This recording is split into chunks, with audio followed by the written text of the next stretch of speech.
So, Poe started your career as a photographer with hypnosis, but obviously you then gone on to help design some of the most famous album covers in the world, and your career's gone on to be more than that. You're Pink Floyd's creative director and a writer, the author of several books here, including Through the Prism.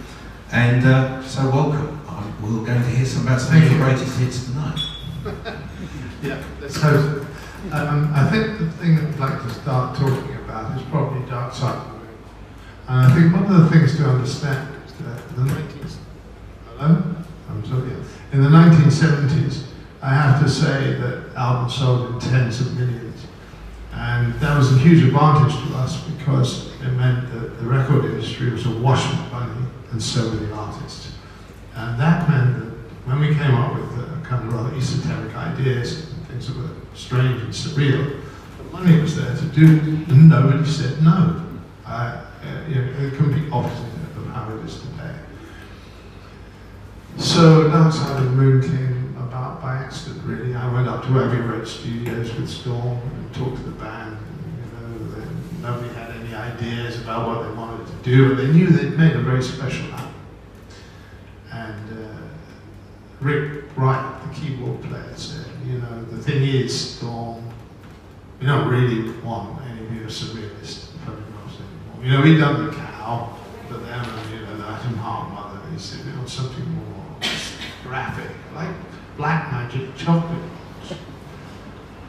It's not really our style, we didn't really particularly want to do that. Anyway, so Storm and I went away rather depressed. We came up with some ideas that we thought were pretty cool of our own, and then one day I was sitting by a window reading a physics book about light sources. And inside was almost this identical picture. And Storm immediately went like that, made the sign of a triangle and said, I've got it. Plagiarism is always the best thing when you're stuck with an idea, so why not rip off a physics book? So anyway, I hastily sketched it out on a piece of A4 paper. We wandered up to Abbey Road and said, how about that? But there were some other ideas too, including, I think it was the Silver Surfer riding across the cosmos. NAF idea, if ever I saw one. And immediately all four members of the band went, that's it, that's it, that's it. And I remember Storm saying, yeah, but what about the other ideas? They said, no, we don't want any of this, that's it, that's it. And how right they were. And we left the studio, sort of slightly confused, elated on the one hand that we got the job, but on the other hand, this was not our style at all. This was a graphic design.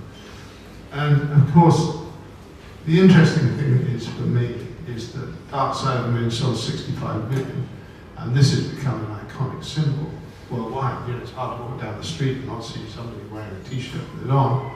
And one does wonder if we designed this for lesser mortals in terms of a band, and it only sold 1,500 copies, whether anybody would give a shit. So it was by circumstance and by serendipity, I suppose, that we came up with this for Pink Floyd, and it's become so successful for us. And sitting here with you guys tonight, ladies, who would have thought, 50 years ago that this would have happened? And next year in March is the 50th anniversary of Dark Side of the Moon, for which I'm designing all the repackaging and all the things and plans. Pyramids of Egypt, can't say too much, but so that's going to be, quite a thing, and an emotional thing for me, because Storm's not here anymore, but it's certainly, I'm privileged to still have that celebration.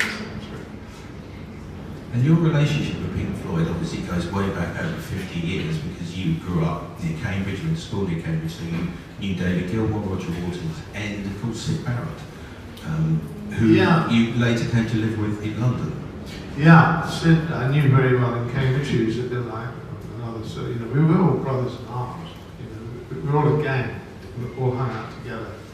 And Syd was a wonderful and beautiful human being. He walked on the balls of his feet. He used to walk like a kind of just very light, but very, very clever, excellent painter. He had all the most beautiful girls in Cambridge, which was incredibly annoying.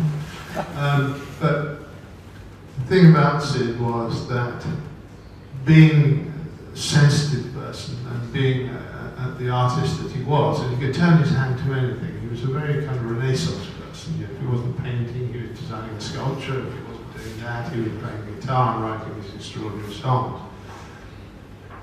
I think along with the territory of being sensitive, if you start dabbling in drugs and you start dabbling in LSD, sometimes your brain goes into overload, you just can't help it. And I remember Friday night, he was as right as rain.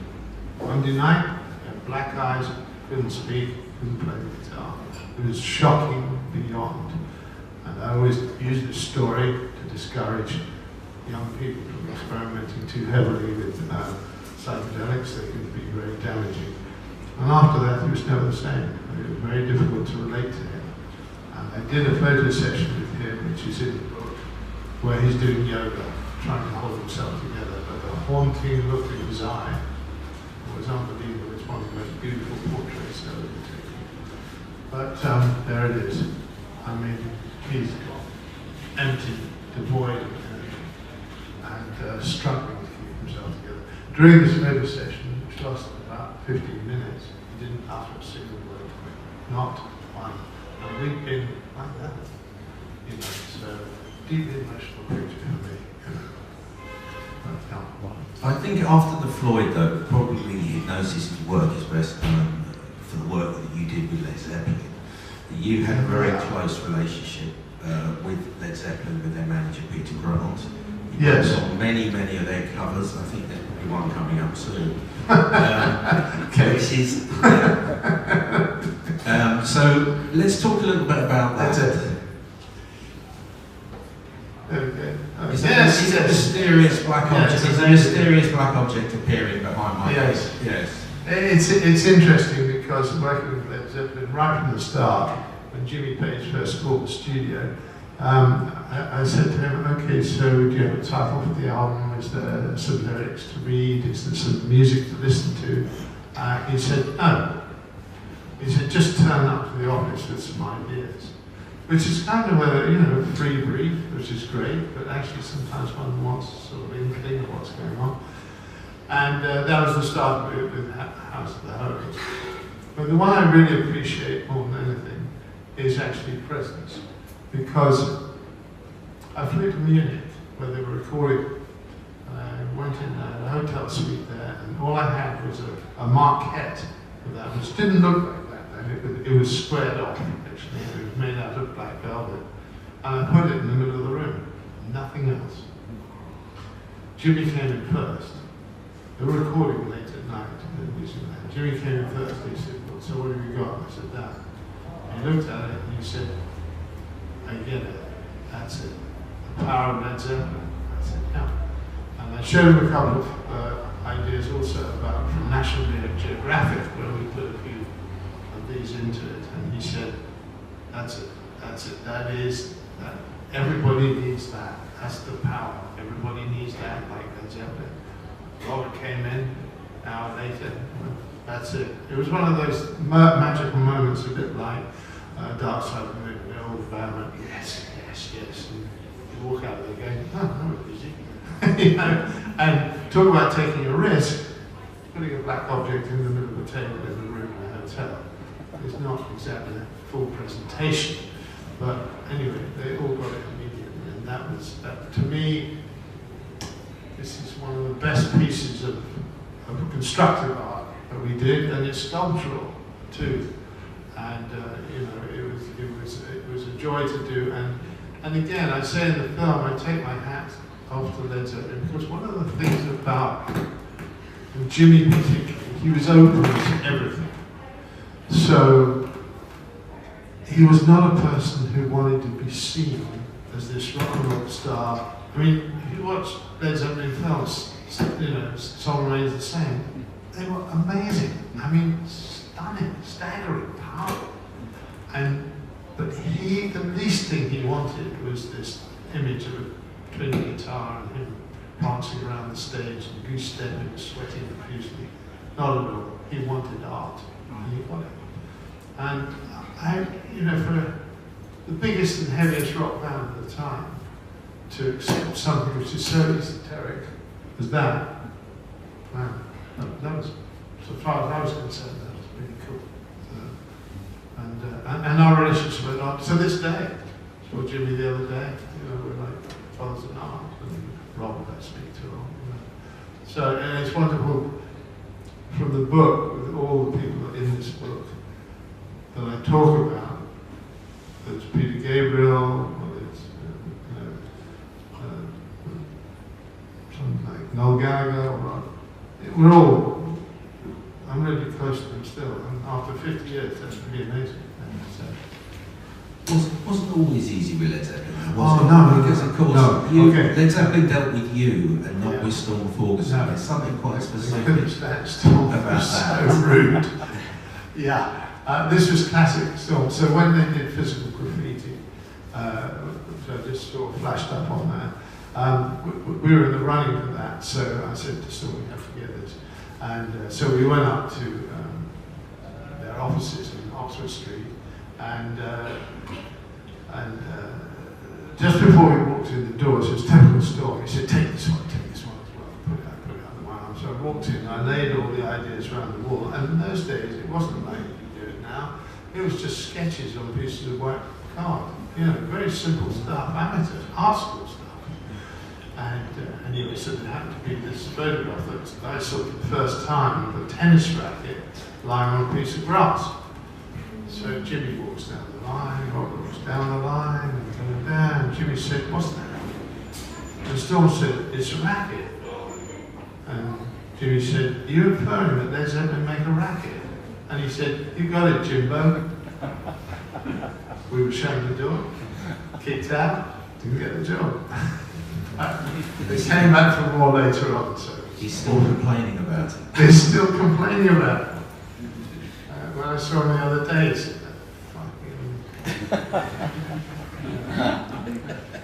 you know, so you know, it was touch and go always. With every band we worked for, it was touch and go. I was never nervous about anything like that. I was fearless and so was Storm.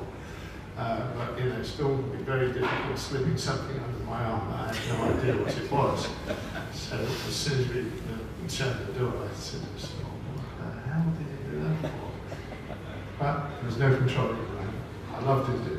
You mentioned Peter Gabriel earlier, and he was a rare example of when you allowed an artist to actually be on the cover of their own albums, which is not something Hypnosis tended to do. But there was a degree of trust there, wasn't it? It was like he'd let you put his picture on the cover, and then he'd let you mess it up completely. Well, again, I really take my.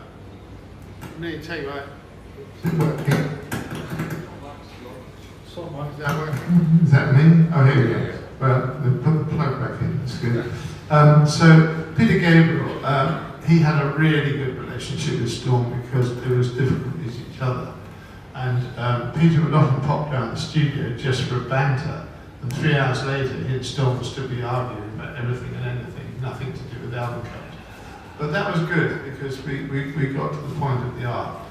And Peter's very funny. I saw a piece of film that he'd been made the other day with Peter talking about Storm and how he'd come up to the studio and be offered a whole load of detritus that had been rejected by the bands, and it would be in a box on the floor, and then he'd see something across the room and say, I like that. And Scratch, for example, if anybody's familiar with that, which is a picture of him scratching his own image out of the picture. What was amazing about that comes from a poster we'd done for a theatre company, Lumiere and Son, and he said, I like the look of that, I'll have it. And what I loved about Peter is he said, everybody wants me to be on the record cover, even the record companies, and he said, I quite like the idea of being on the record cover, but I don't want to look like me. So if you look at Car, which is the first one we did, he's hiding in the car behind the windscreen. You can barely make him out, but it's the car and the colour of the car and the way we did it in a kind of super realist way, water drops. That's what catches your eye, not Peter. And then when we went on to do Melt, which is a takeoff of pictures Polaroids and screwing them up, and scribbling on them with pencils, and making all the chemicals run together, and making a very grotesque image. He loved that. And that's how I said, this is hardly commercial for you, Peter. I don't care. It's art. It's what I want to be. And if people don't like it, I don't care. And it was hugely successful for him because it was so alternative. And then again, when we did Scratch, as I described him, scratching himself out of the picture, you know, this came from a sort of old poster he'd seen that we'd done on the floor for an unknown theatre company called Vivian and Son. So, what I loved about Peter, he was very art school. He wanted to dive into the sort of locker and pull out odd bits and pieces to say, oh, let me look at this, I kind of like this. And because Storm was like that, I was far more finicky. I mean, my relationship with Storm was chalk and cheese. I was very much a star merchant and the photographer. I took 90% of the photographs in many places. Storm had many of the ideas. He was a genius. He'd pull them out of his head from dreams he had. And the combination of those two things was very good. But the arguments that we had were extremely volatile because being the photographer, I'd go away and take the pictures, come back and think, oh, this one's nice, and the sky, and another thing. And it would be Storm saying, no, man, I don't want that. It's about the idea. Or to me, because Storm would do the idea on this table. It was about the idea, but I wanted to make it look, you know, smart and presentable and something you could look at in Vogue. You know, but that wasn't him at all. So we worked well together, but it created a lot of friction. We always had huge rows, but actually, we always apologised to each other every night. It was never a bad night in the morning, and it got the work, the best of the work, through those arguments. But again, going back to Peter Gabriel, I think it was a very successful combination of those three elements. He never employed us again after that. I can't imagine why, but we always remained very good friends. So, you know, that's the plus side, and I love him dearly. And he wrote the introduction to this book, which is very kind. You mentioned about wanting to make it look beautiful and beautiful skies and so on, which kind of leads us on to some of the location work you did, because being a photographer as well, you did get away to some rather splendid places, including West Indies, and you managed to get yourself on the cover of an album as well. Yes. And Hawaii, of course, later on, both for 10cc. Well, 10cc, for anybody who's familiar with 10cc, the joy of working for them was that they had such wonderful lyrics. There I am. And do you still have the shirt? No, I'm abandoned my Hawaii shirts. What was interesting about 10cc was that they come into the studio, we showed them ideas and stuff, and nearly always they were based on their lyrics because they wrote such, you know, who writes lyrics like life is just a minestrone? You know, what are we going to do? Show a picture of minestrone? I don't think so. And nevertheless, there were wonderful images that we could take from their lyrics. And things like Deceptive Bends, that's what Bloody Tourist. We came up with an idea of the thing about Bloody Tourists for them was the fact that people who live on the islands of the Caribbean are inundated with tourists, and they call them bloody tourists because they haven't got a clue. They just want to drink rum, lie on the beach, and be served, basically, and it's obscene. So we came up with the idea of a tourist who's completely lost. The map's blown in his face, he can't see where he's going. And what it is, it's about a blind tourist. You know, they're blind to the culture, they're blind to racial discrimination, they're blind to the slavery, they're blind to everything. All they want to see is a beach, a hotel, and a bar. So this is very much what this picture is about. Well, I went to Barbados to take the picture. I couldn't find the right beach, it rained for a week. But on the way back, without the picture, we flew over St. Lucia, and I saw the perfect bay. And we landed in this little tiny airport, and we were going to get a flight back to British Airways. I jumped out the plane, ran to the beach with my girlfriend, made her sit in the city, put the map on, put the camera in front of my face, and took my own photograph. and that's what that is. And it works rather well, I think. And you know, if a bloody tourist, that's what it's about. But again, and I think I'll tell another story about 10cc, because they're open to everything. There was an image we did which was called Are You Normal? And Are You Normal was a picture of a sheep on a couch with a sea. Oh, there you go. Yeah. Well, okay. So,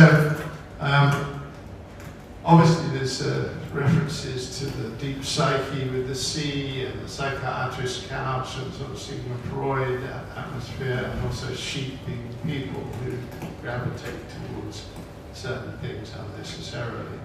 And so I started to 10cc, and 10cc said, well, where are you going to shoot this? Saunton Sands, you know, in Dorset, or, you know, down by, you know, sort of, down by Brighton somewhere, where we go. I said, no, I want to go to Hawaii. You know, there's big waves there, I mean, you can't have a sheep in front of a couch and grey, horrible English Channel. And in those days, as I said, because money was awash, it was like, oh, okay, yeah. So the next day I went on a flight to Hawaii. Well, the only trouble was, when I got to Hawaii, obviously Sigmund Freud had never visited there because there were no psychiatric couches. But the worst thing was there were no sheep.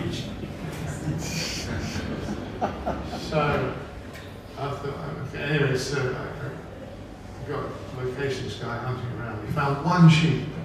There was a farm, a university farm. They had one sheep, which was kind of this freak of nature that happened to be sitting in the wine, flown in, I guess. And so I had to have the psychiatric couch built by a production company in Honolulu. And so I lay on the beach for a week, which was a struggle, while all these things happened. Anyway, if you've ever tried to put a sheep on a couch with a raging sea from Sunset Beach crashing over it, I don't advise it, because the sheep endlessly got washed out to sea, fell off. I mean, it was appalling. But then I think, you know, the petter would have been onto me like a shot. So anyway, I was depressed. Was the sheep heavily sedated?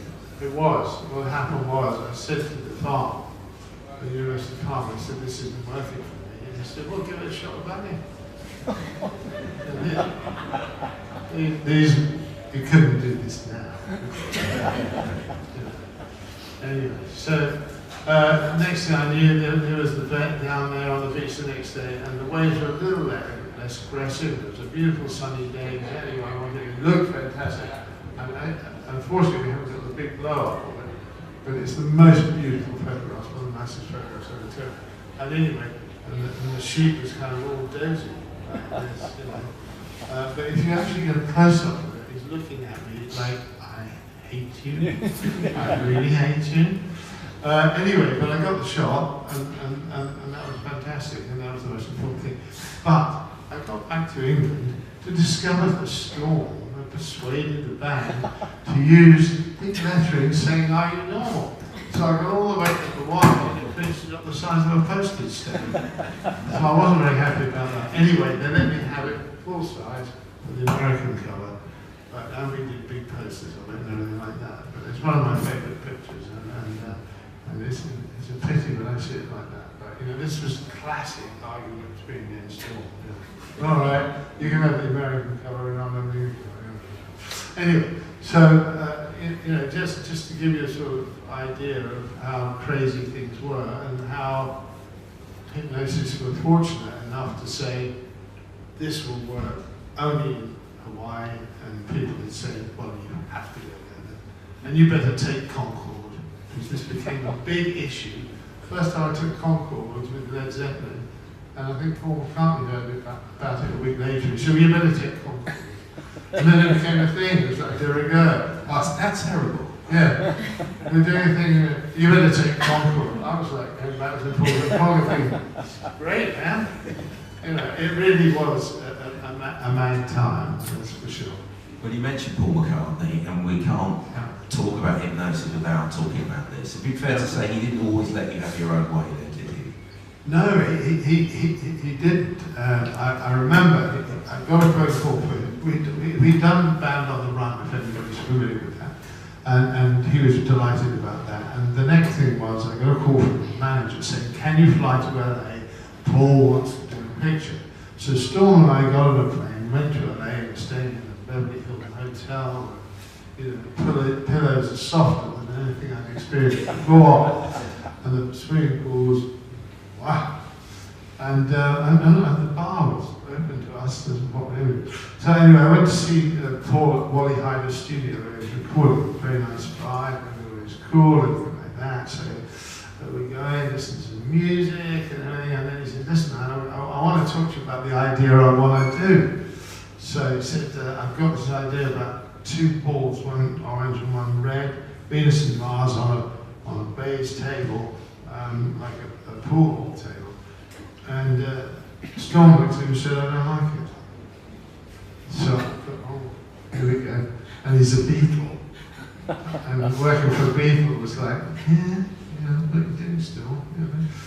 So anyway, he said, listen man, he said, you're not the fucking photographer. He is. What does it mean? He'd do it, you can fuck off home. Did he go quietly, Storm? No, he didn't go, not without something. Yeah. Anyway, so Storm went home, and I worked for Paul, and then I developed this relationship with Paul and Linda for the next 10 years, actually going right through to the 90s when I designed all their stage sets and stuff. I was their creative director for 4 years, from 1989 to 1994. But anyway, so Storm didn't really work for Paul anymore. But Paul was funny because he'd always say, I've got a new album coming out, it's called London Town. You know, so, okay, yeah, what's the brief? Well, here's the music, here's a bit of the lyrics, you know. I want you to come up with something. Give me some of your hypnosis like this. So I turned up, showed them all to him, and he said, you know what? I've got an idea in my pocket. I scribbled it down. And it's a picture of me, Paul, me and Linda and Denny on a boat in front of London Bridge. And I go, oh, okay. He said, but I tell you what, I don't want to let it down, so you do your ideas, and I'll do mine and see which one is the best. So we do all that. I come back to the studio about a month later, put it all out. He said, you see, mine's the best idea. It always happened, endlessly. It was incredible. It became a running gag between us. Well, I must tell another story about visiting Paul. One day I went up to the house in Cambridge Avenue, and he was sitting at the piano, always playing a musical instrument, you know. And we sat down, and we were talking about some project that we were doing, stuff like that. Anyway, Linda comes in, do you want a cup of tea? Yeah, okay, great. It was all very normal, that family, you know, really, really down to earth, normal people. I love that. Anyway, there was a painting on the top of the piano. So tea comes, Paul puts his tea on the top of the piano, and I go, Paul, that's a René Magritte. He goes, he won't fucking mind, he's dead. You know, there were wonderful moments, and good moments I cherish with Paul. And, you know, I could go on and on about that. You went on tour with him, though, as well. Yes, I did, yeah. You did a book about them called Wings Over America, and that was the first ever McCartney tour of America, wasn't it? Yeah. So somehow you got yourself on that plane as well. Yeah, Wings Over America was a tour he was doing, the first tour, 1976. He hadn't played since the Beatles in 1966, so this was the return of the prodigal son. It was all stadiums, you know, 96,000 people a night coming to see Paul McCartney. Pretty amazing stuff. And he was fated like a Beatle, right? I mean, the screams and the madness was extraordinary. However, and so I presented him with an idea of doing a book, and I didn't want to do just a book, a pop book. And I said to him, look, I want to do a photographic book, which is based on where I am at the time. So 8, 10, 12 to, you know, into the night. Wherever I am, I'll shoot whatever it is. It could be a street vendor, it could be a hotel room, it could be, you know, a beautiful car, it could be anything. He said, I love it, man. I mean, it's always open to that sort of I can only describe the art school attitude, which I really, really appreciated. So, anyway, I did the book, but I learned my lesson about doing that. It was the first major. I hadn't done Led Zeppelin yet. I did 2 tours with Led Zeppelin and lived to tell the tale. But I hadn't really learned the etiquette of it. So, we used to play cards on the plane. And so, you know when you just can't help but win, you know, the stars are all aligned, and you pick a card down, oh, fuck, I won again. And it was only for matchsticks, but each matchstick was like $1. Anyway, I was $200 up on Paul. So we were playing with Harry Casey, who was an old friend of his. So they changed the game to a little putty game, which I didn't know. But the stars were all aligned in my favour, so I couldn't help but win. The next thing I know, I'm winning something, $200, $300, $400 a pop. Anyway, he got up on the table and said, I'm not paying you again. He didn't speak to me for 5 days. And when you're in a bubble of 15 people, that is unpleasant. I mean, you know, because you've been very close and intimate, and I'm supposed to be taking pictures of him and everything for the book.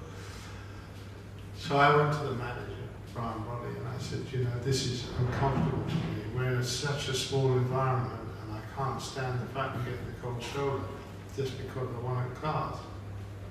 Next day, I arrived at the plane. Paul's over me like a cheap suit. Oh man, you know, how are you doing? You know, oh come on, we're having a great time. But he knew. He always had I don't know what they call it, but he always had an intuition about everything.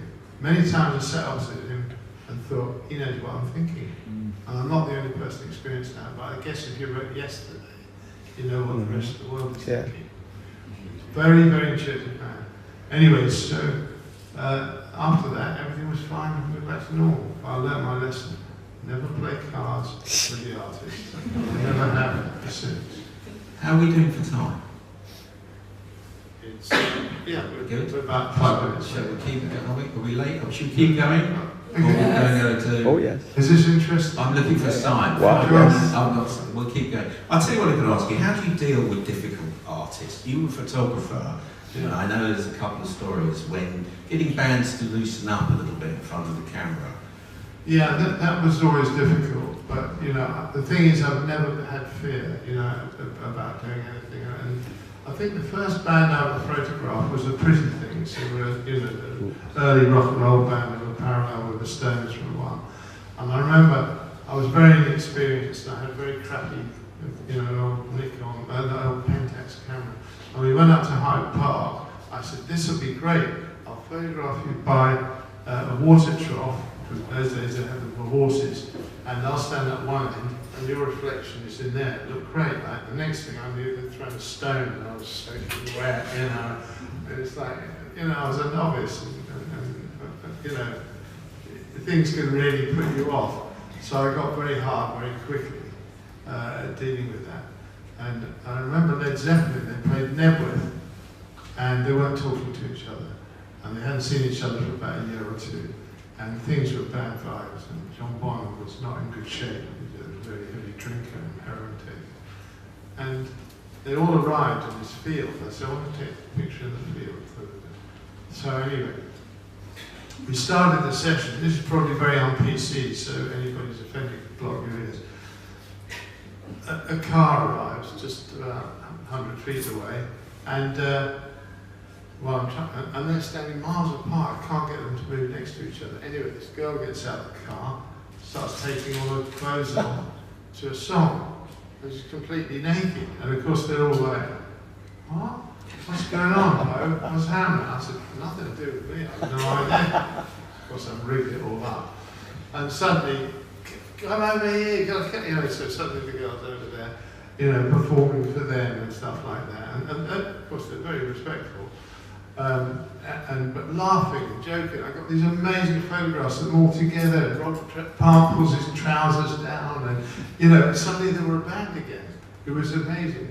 I got these wonderful shots. And then the girl disappeared, got in the car and drove away. And it broke the ice. You know, and I knew only something like that would break the ice, or I was going to get dreadful pictures. You couldn't possibly do that now. But nevertheless, you know, sometimes needs must, and you do what you can. And I knew this would make them crack up. So you know, so yeah, I've had some difficult experiences. Shall we take questions? If it's a good time to do it? Yeah. Anybody want? So I'm a bit out of time for talking about much else.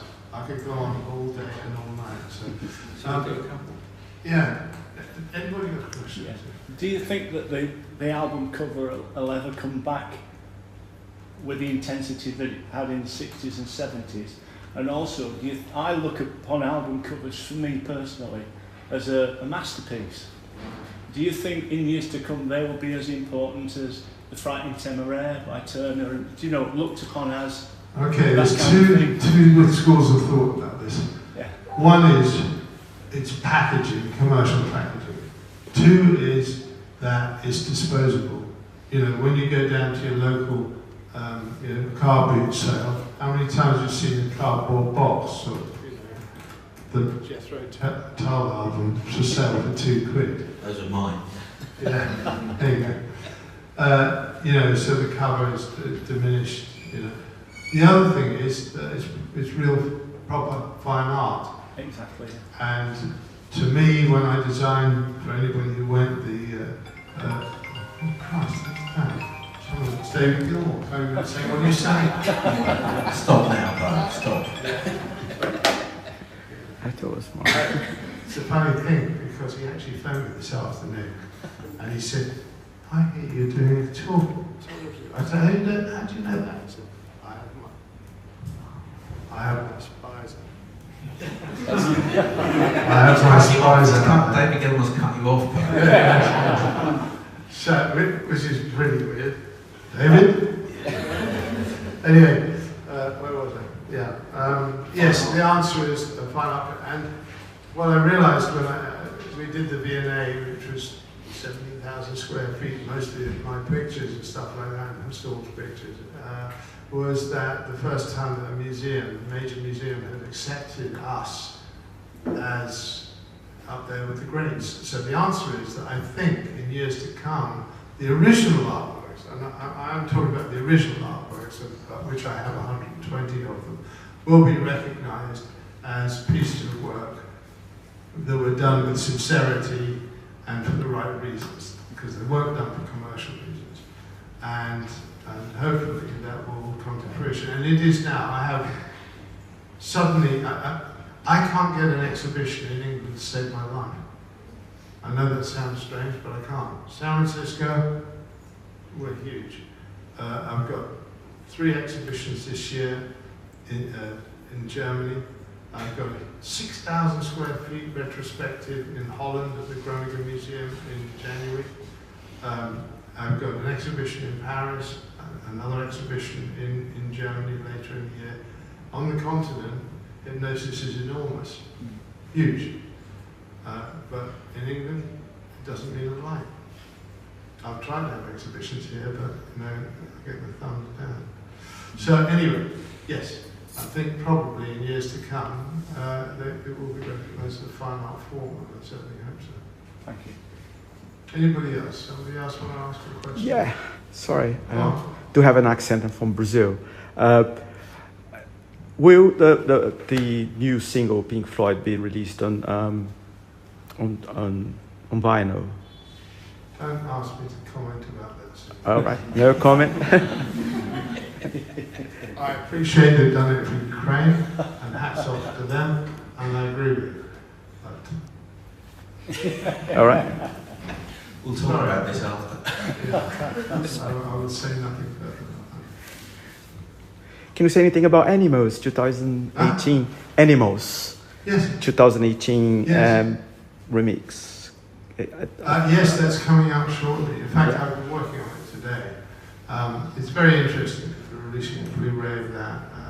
There's a completely new cover for it, which I should be here to show you. But I've reshot the pig over the power station only at night, and it looks amazing. It's really something very different, and I think people would be interested in that, to see that. And the packaging is much more elaborate than all the rest of it. Mm-hmm. But Animals is one of my favorite favourite things because of the stories attached to it about the pig flying away. And everybody said, well, it must have been a publicity stunt. But it wasn't. It was terrifying. You know, especially when you saw the thing. There's a photograph in the book where you see the pig going up and there's a jet airliner going across the Heathrow. You know, and I thought, oh my God, I might be responsible for the worst aviation crash in English history. And luckily not. But, you know, it wasn't a publicity stunt that the horse that held the pig broke. And, you know, what do we know? I mean, again, you couldn't do that now. You know, I remember going to Battersea Power Station, which was a dump. It was just full of old coal and debris and broken cars. I mean, it was just absolutely dilapidated. And I knocked on the door outside, and you know how big it is, and the bloke opened it and said, what do you want? I said, I need to see somebody important. He said, that's me. I said, well, I'm fly a pig between the two. He said, wait, this is Saturday. He said, all right. I mean, can you imagine doing that now? Oh, health and safety, oh no. You know, I did fly a pig not long ago with Roger Waters for Julian Assange over there. And, you know, it was all, you know, I mean, DEFRA had to get involved, you know, because they owned by, and the American, oh, that was the best thing, is that we got the pig up, Julian Assange, with an American flag stuffed in his mouth. Of course, the American embassy is next door to the power station. They see it on CCTV, the old bill turn up and say, take that down, take it down. But it's too late, I've already filmed it. Anyway, it could go on and on. But yeah, any more questions? A couple more questions. Man on the back. I have one more question on animals. It's also my favorite cover. Great. But I know that one of the first ideas was a child catching their parents having sex. Yes. Who came up with that? Oh. I mean, I'm far too PC to even consider something like that. No, I always remember when we walked in with it. I've still got the drawing at home. And he said, look, this is animals. And they all went, nah. Roger already had, he was already having the pig build in Germany. And again, here in Roger, it's a long story, but, you know, because they grew up together. Their mothers were both in the Communist Party, and they lived next door to each other, and they were best friends. And, you know, things had got strained, and Storm didn't know about timekeeping. He was always late for playing squash with Roger. But Roger just got fed up with him, and consequently, after that, Roger didn't want to work with Storm anymore, but he wanted to work with me. So, you know, and I'm still working with Roger on projects.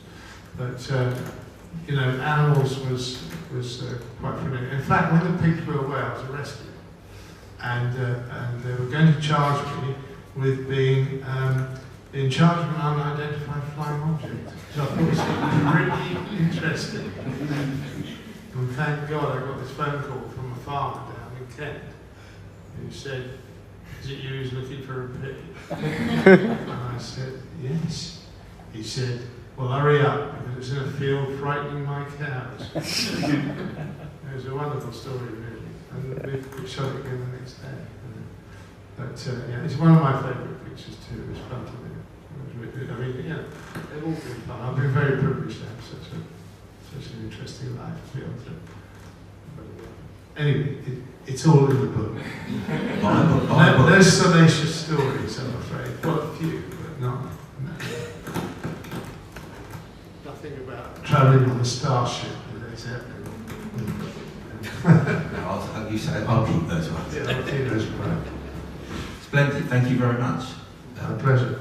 Thank you very much for coming. Thank you.